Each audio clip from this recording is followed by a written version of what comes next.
हरि ओम. पूजनीय स्वामी भक्त डॉक्टर सुषमाताई वाटवे यांनी लिहिलेल्या स्पर्श परिसाचा या ग्रंथमालिकेतील 3ऱ्या भागाचं वाचन आपण ऐकत आहोत. आज ऐकूया यातील प्रकरण 2, गुरु शिष्य संवाद, याचा भाग पहिला. स्वामी माधवनाथ आणि सुषमाताई वाटवे यांची 1973 ते 1996 या काळात दररोज किमान अर्धा पाऊण तास भेट होत असे. कधीकधी तर दिवसातून 2-3 वेळेला भेट होई. त्या वेळात ठराविक वेळी त्यांचं अनेक विषयांवर बोलणं होई. सुषमाताई सर्व गोष्टी लिहून ठेवतात, ध्वनिफितीवर घेऊन ठेवतात. हे माहिती असल्यामुळे स्वामी अनेक गोष्टी मोकळेपणाने बोलत. त्यात संस्मरणीय घटना, प्रसंग, महत्त्वाच्या व्यक्तींच्या झालेल्या भेटी, सुषमाताईंनी विचारलेल्या प्रश्नांना उत्तरं, कार्यासंबंधी विचार असे अनेक विषय असत. त्यातील काही प्रसंग संवाद या प्रकरणात घेतले आहेत. स्वामींच्या दुकानातील आणि घरातील काही प्रसंग.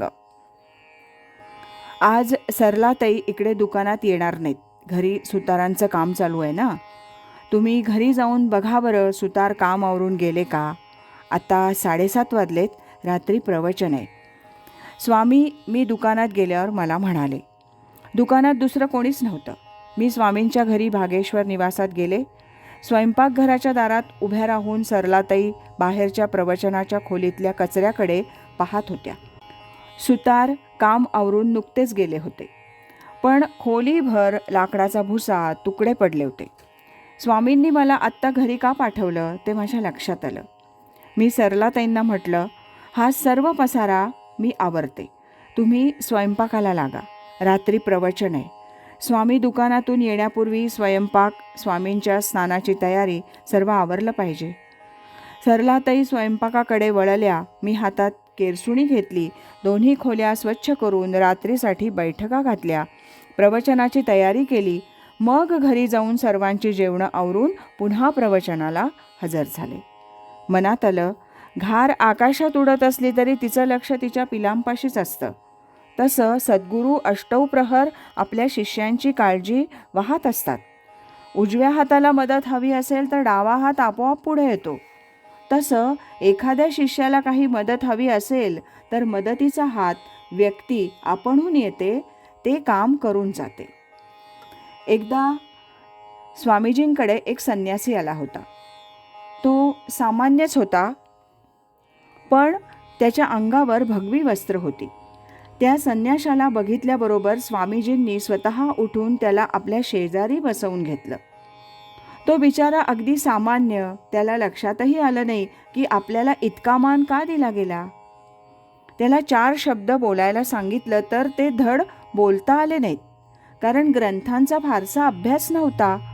तो गेल्यावर आम्ही स्वामीजींना विचारलं, तुम्ही त्या संन्याशाच्या पायाला हात लावून नमस्कार केला, त्याला आपल्या शेजारी बसवून घेतलं, हे कशासाठी?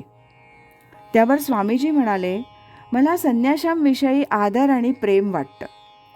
कुणाचाही भगवा वेश पाहिला की आजवर जे संन्यासी होऊन गेले त्यांचं स्मरण होतं आणि मी त्यांना वंदन करतो. मला स्वतःलाही भगवा वेश आवडतो.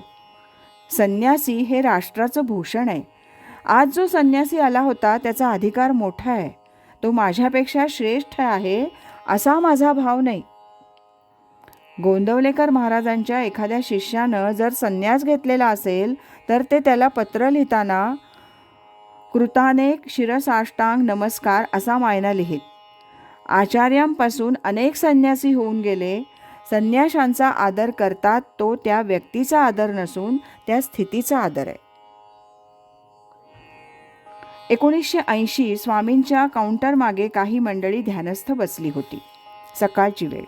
तेवढ्यात एक साधिका घरून धावत पडत स्वामींसाठी काही खाद्यपदार्थ घेऊन आली. स्वामींची ती खाण्याची वेळ नव्हती, तरी तिचा भाव ओळखून तिला आनंद वाटावा म्हणून स्वामी तिनं आणलेलं गरम घावन खायला बसले. दुकानाच्या दाराशी एका बाजूला बसून स्वामी तिच्याशी बोलत खात होते. मी हे सर्व बारकाईनं पाहत होते. बऱ्याच दिवसांनी स्वामींशी बोलायला मिळालं म्हणून ती साधिका हलक्या आवाजात पण बरीच बडबड करत होती. तिला खूप आनंद झाला होता. माझ्या मनात आलं, ज्यांना स्वामींच्या या कृतीमागचा हेतू लक्षात येणार नाही त्यांना वाटेल, हे काय, आत एवढी मंडळी बसलेली असताना स्वामी एकटीशीच काय बोलत राहिले.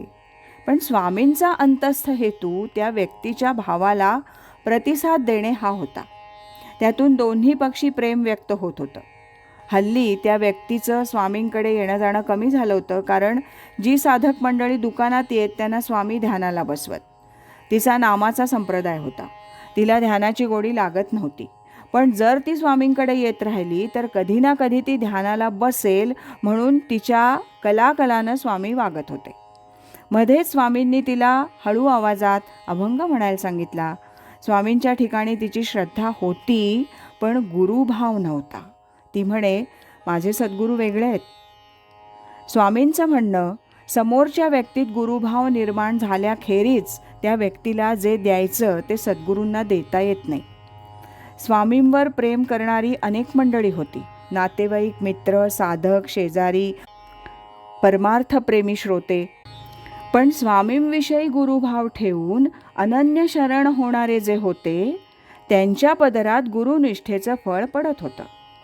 पण तसा भाव नसेल तर मात्र जरा अवघडच होतं.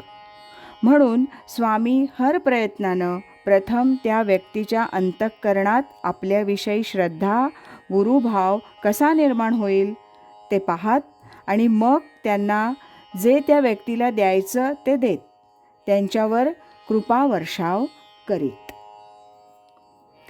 आज इथेच थांबूया. यानंतरचा भाग आपण उद्या ऐकूया. सद्गुरु असती अंतरात, सच्छिष्याते जागवीत. हरि ओम तत्सत.